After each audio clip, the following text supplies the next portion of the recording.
What's up guys, Jeff Cavaliere, ATHLEAN-X.com. Today we're talking about leg training and more importantly, single leg training.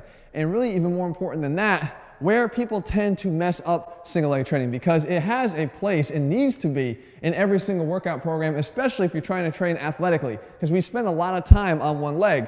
Two movements that really become staples of single leg training are lunging and a Bulgarian split squat. And a Bulgarian split squat is a great exercise. It's one of my absolute favorite. You've seen it before. You put one foot up on a bench right here, you come down, you load up with dumbbells or a barbell here, and you come up and out of it. Now, people screw this up all the time. The fact is, the way down, you can screw it up, and more importantly, on the way up, you can screw it up. And doing so in either place will negate the real benefits of this type of training and make you sort of turn to only squatting, double leg, or only deadlifting, or whatever other double leg exercise you can do. And that's a major mistake. So let's fix it. Let's show you how to do it the right way. So if I come up here, the first thing we talk about is the descent. The descent has to have two things in place. Number one, it's got to have the tracking of the knee proper, in proper alignment. When you go down, you want to hinge here at the hip. This crease right here, I want to make that crease more. If I put my hand right here into my hip, I want to be able to make it disappear. So I can make it disappear just by going like that and dropping into my hip. What that does is it sets my knee up on the right track to go straight down without driving forward way over my knee, creating stress in my kneecap, my patellar tendon. Especially for someone like me that has already pain there, it's a nightmare. So you want to make sure you're dropping in here and we drop straight down. The next thing you'll notice is thoracic spine is nice and tight and upright.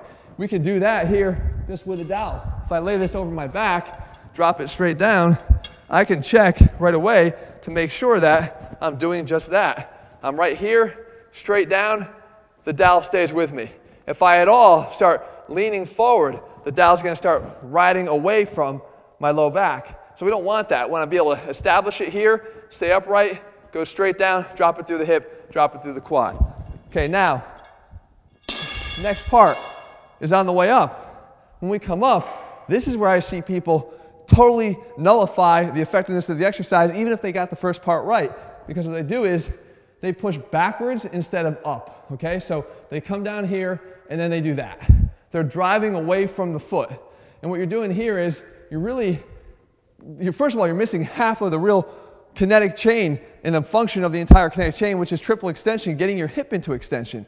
Because if I come here while I'm extending the knee, I'm not extending the hip. I'm still bent here at the hip. So what I want to be able to do is extend through the hip. As a physical therapist, I can tell you that most disorders and dysfunction of the lower body come from a lack of full hip extension. Posterior chain that's weak glutes. We need to be able to incorporate that into this motion by having the knee stay here and then keeping it there. If you focus on where this knee is right here and you don't move it away from that point at all on the way up, you're going to do this right. So you stay right here, wherever the knee is, you stay right in place. That automatically brings the hip through.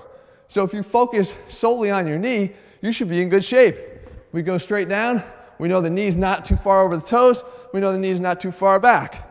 So the knee's guiding us. And on the way back up, if we're looking at the knee stays right in contact. It never translates backwards at all away from the point it was at the bottom. Now this is no wussy exercise. As I said, this should become a staple of a complete leg training program. I mean, you can load up the weights. Here I am grabbing 95-pound dumbbells, doing this sort of towards the tail end of my workout after I already did my double leg work. But the fact is I'm never overlooking the importance of doing single leg training. And beyond that, it has benefits for those people that have lower back issues that can't maybe axially load with a barbell on their back.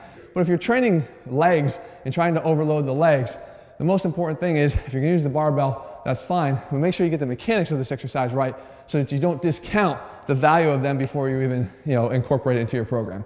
All right, guys, I hope you found the video helpful. We got a lot of requests about this particular exercise because I tend to favor it a lot in our programming. This is why. If you're looking for a complete training program that trains you like an athlete, never skips leg days, trains you like an athlete, helps you to get strong, and at the same time always applying the principles as a physical therapist to avoid injury, stay healthy, and get you guys training for a long, long time, that's at ATHLEAN-X.com right now. In the meantime, if you found the video helpful, let me know what else I can help you with, and I'll do that in a future video. All right, guys, see ya.